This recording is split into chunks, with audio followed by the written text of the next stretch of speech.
Hi, and welcome to Viewmaster Travels. I'm Dave, and it's my goal to visit all the locations from my vintage Viewmaster reels and learn all about them. This time it's reel 288, the Aztec Ruins National Monument in New Mexico, dated 1947. Built nearly 1,000 years ago, these ruins hold secrets buried for centuries. They're part of the Four Corners region of the U.S. If you've visited amazing sites in this area, I'd love to hear about it. Leave a comment below. This reel's been very interesting to me since I didn't realize there were any Aztec ruins in North America.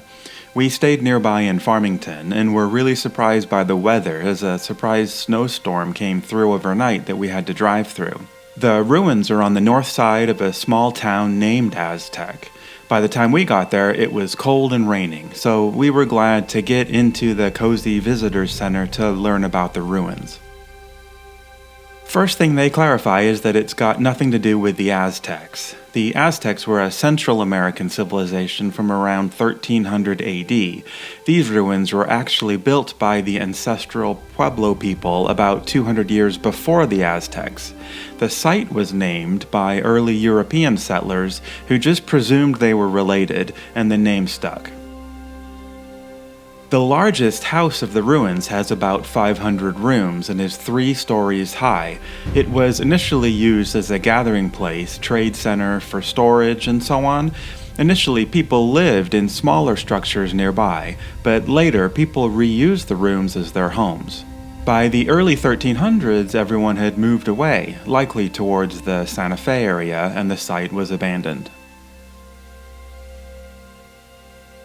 The first European to write about it was John S. Newberry, a geologist, who explored it in 1859. He must have seen the ancient crumbling walls above the cottonwood trees as he sailed along the Animas River. The land was acquired by John A. Kuntz in the 1880s. He built the general store in town and did his best to stop the local farmers from continuing to take stones from the ruins to build their walls. It's at this time they renamed the town from Wallace to Aztec, after the ruins. He still let people explore the ruins though, and a very creepy discovery would be made there by a group of school children, but I'll get into that a little later. For now, we left the warmth of the museum and headed into the blistery cold to find our first Viewmaster destination. Northeastern section of main ruin.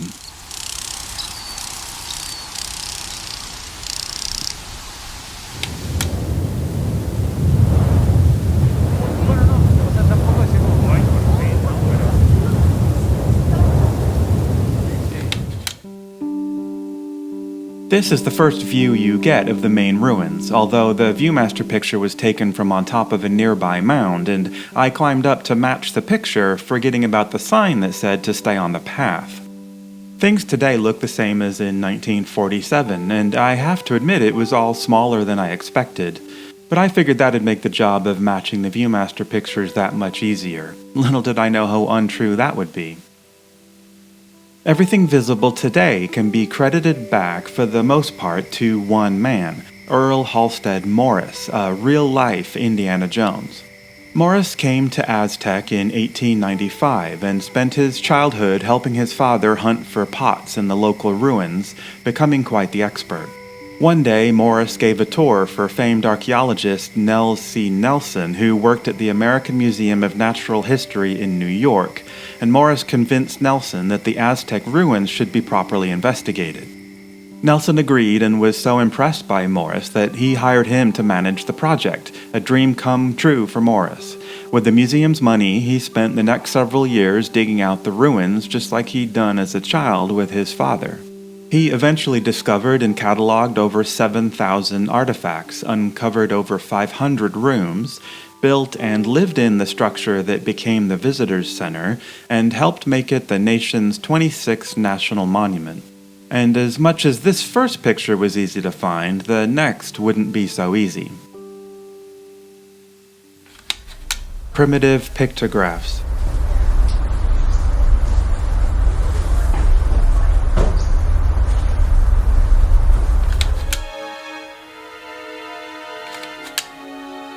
Well, this one was a problem. We followed the whole trail through the ruins and explored everything, but never saw this.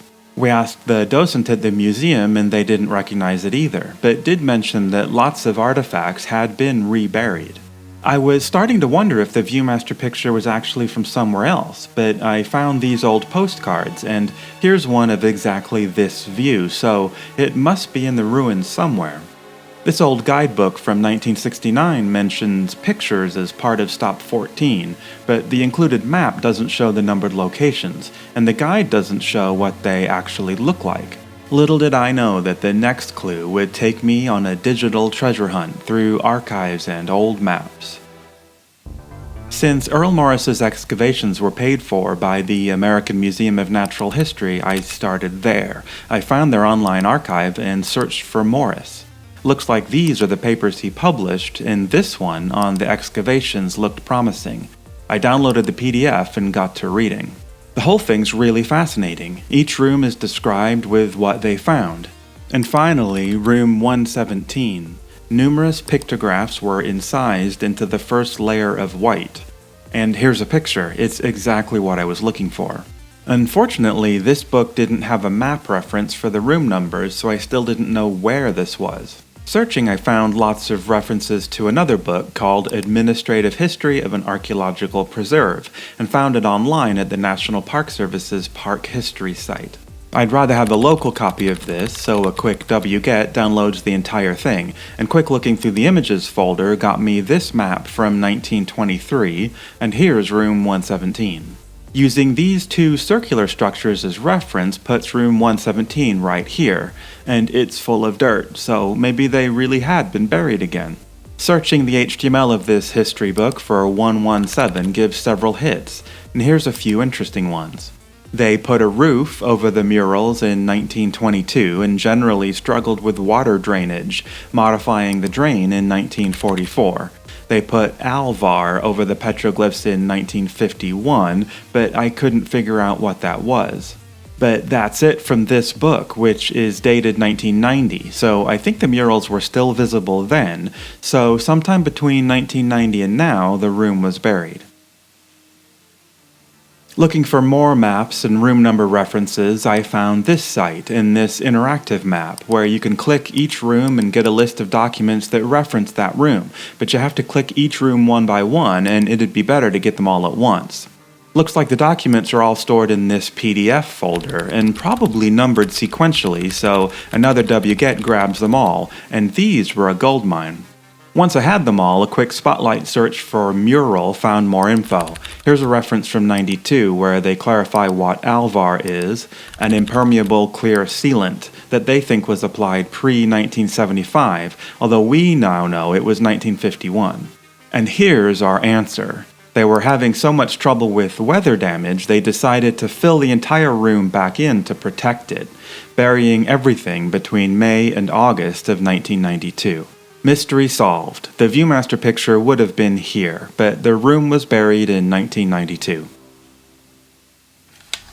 Original Indian doorways.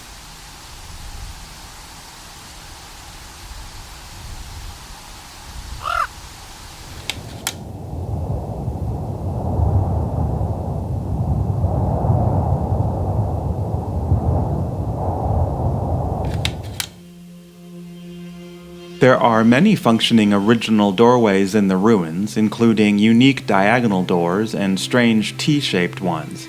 From the shadows in the Viewmaster picture, I think this picture was taken from one of the rooms with an intact roof, which puts it in this northwest corner. Here's a shot of the roof from inside the room. You can see the original graffiti left by 19th century tourists on the ancient juniper beams. Being entirely inside the ruin makes you feel a bit like Laura Croft, and it was right here in 1881 that a school teacher and his students had an adventure right out of young Indiana Jones. Sherman Howe moved to the Animas Valley in 1880 at 10 years old, and the next year he took a field trip with his teacher John Johnson that would forever change his life. That Saturday was snowy and cold, much like the day we were there. Howe and his school friends had made their way into an intact second-story room and decided to dig down at the corner of the room. They broke a hole through to the room below, seeing nothing but darkness. The adventurous 11-year-olds had a prolonged debate about the depth of it and what might be at the bottom and how a person could ever get back if he did go down there. Some thought it might be full of rats, skunks, bats, or rattlesnakes. We could imagine 100 things. I believe the dread of ghosts was the worst. They lowered the lightest student down on a rope to see if it was safe, and then each dropped down into the room. They were the first to walk these rooms in over 600 years. Lighting their lantern, there was a human skeleton facing us with its back to the wall. We all stood motionless, nobody saying a word. It must be that we were struck dumb with awe, and that we were debating in our minds whether to stand our ground or retreat. There were 13 skeletons in total, and all kinds of artifacts like baskets, pottery, beads, axes, knives, and jewelry. Their teacher wanted to keep the discovery a secret, but you can imagine the scene as the excited students came home for dinner showing off their finds to their parents, and when they went back the next morning, the entire town followed them. The townspeople eventually took most of the easy-to-find treasures away. Today, much of that has been lost to time. For Sherman Howe, this adventure changed his life, staying in the area and often working as a guide at the ruins. He gave his original artifacts back to the museum in 1949. Our next target was one that I was very excited to find. Ancient burial found in ruins.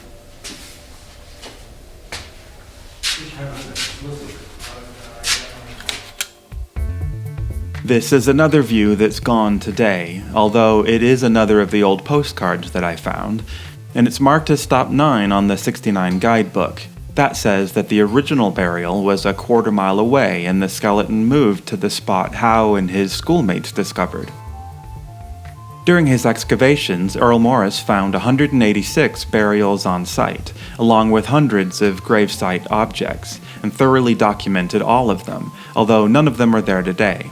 This is all due to Maria Pearson, who in 1971 learned from her husband, an Iowa highway engineer, that skeletal remains of 28 early settlers had been discovered during road construction. The 26 European bodies were reburied, but the 2 indigenous peoples' bodies were sent to scientists for study. She was outraged by this and spent the next 20 years lobbying Congress and local legislatures, resulting in the NAGPRA Act of 1990, which required human remains and burial items be returned to their descendants for appropriate burial. Because of this, many of the skeletons and burial items once on display at Aztec Ruins, including those discovered by Earl Morris, have been returned to the tribes they belong to. So today, there are no mummies in the ruins. The Venetian blind doorway.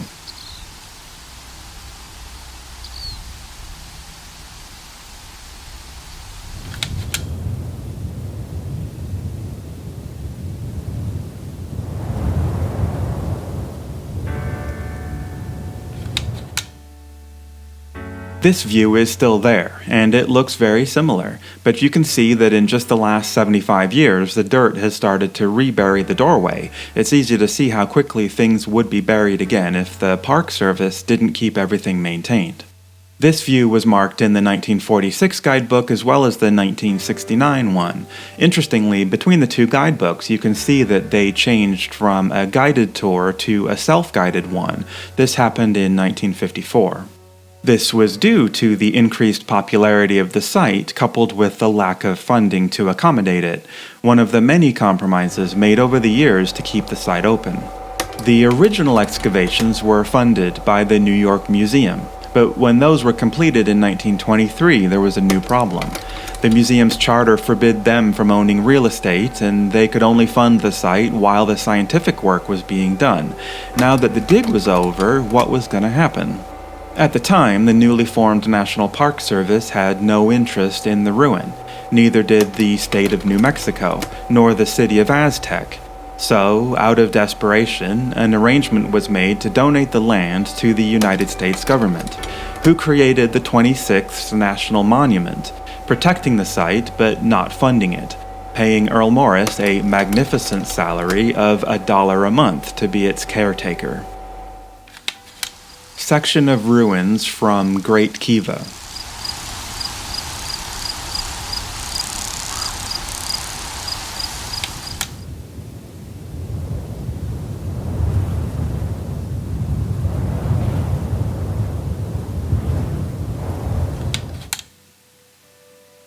Today, this is the first view you get following the current self-guided tour. It's stop number 2 on our map, and from here you get an impressive view of the ruins. Earl Morris spent 7 years leading the excavations at the ruins, making innumerable discoveries, but I get the feeling Morris liked to dig a lot more than he liked to document. Eventually, the museum reduced his funding to slow down the digging and to get Morris to properly write up what he'd already found, resulting in thousands of pages of specimen lists, burial descriptions, and room diagrams. This included some of the earliest research into dendrochronology. Astronomer Andrew E. Douglas used core samples from the perfectly preserved ceiling beams to match their tree rings against known sunspot cycles, fixing the initial construction date as 1111 AD, and the last tree used was cut down in 1269. The amount of data gathered and documented by Morris is astonishing, but his best work was yet to come. Ceremonial Chamber of Great Kiva.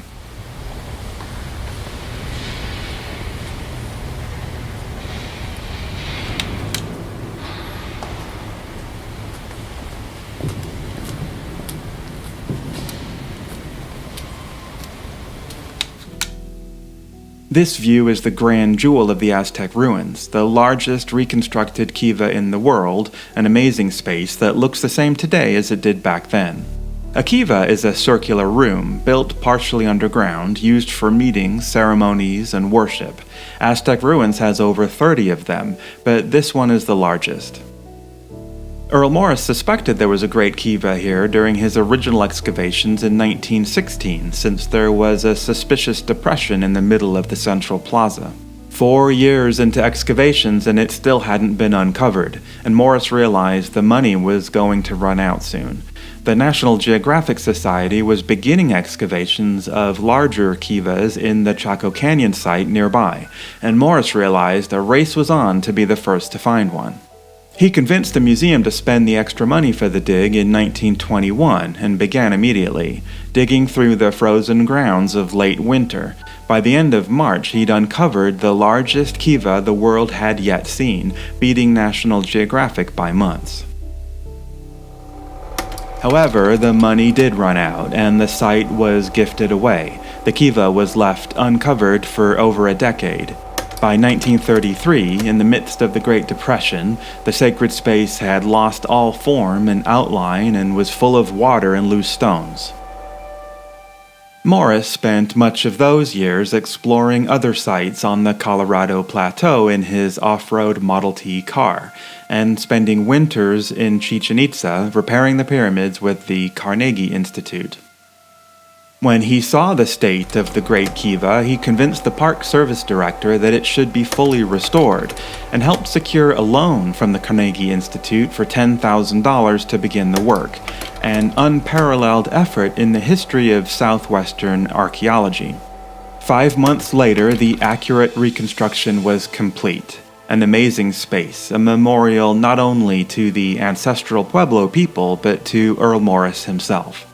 Earl Morris, America's Indiana Jones, died in 1956. His ashes were spread through the very rooms he'd cleared at the Aztec ruins. After doing this episode, I got the feeling that a modern archaeologist isn't just digging through ancient ruins, they're also digging through all the information left behind by prior archaeologists.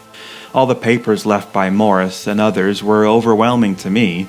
I did feel kind of like a digital Indiana Jones, using digital tools to dig through online treasures. We really enjoyed our trip to the Aztec ruins and the city of Aztec as well, but that's it for this episode. Thanks for watching.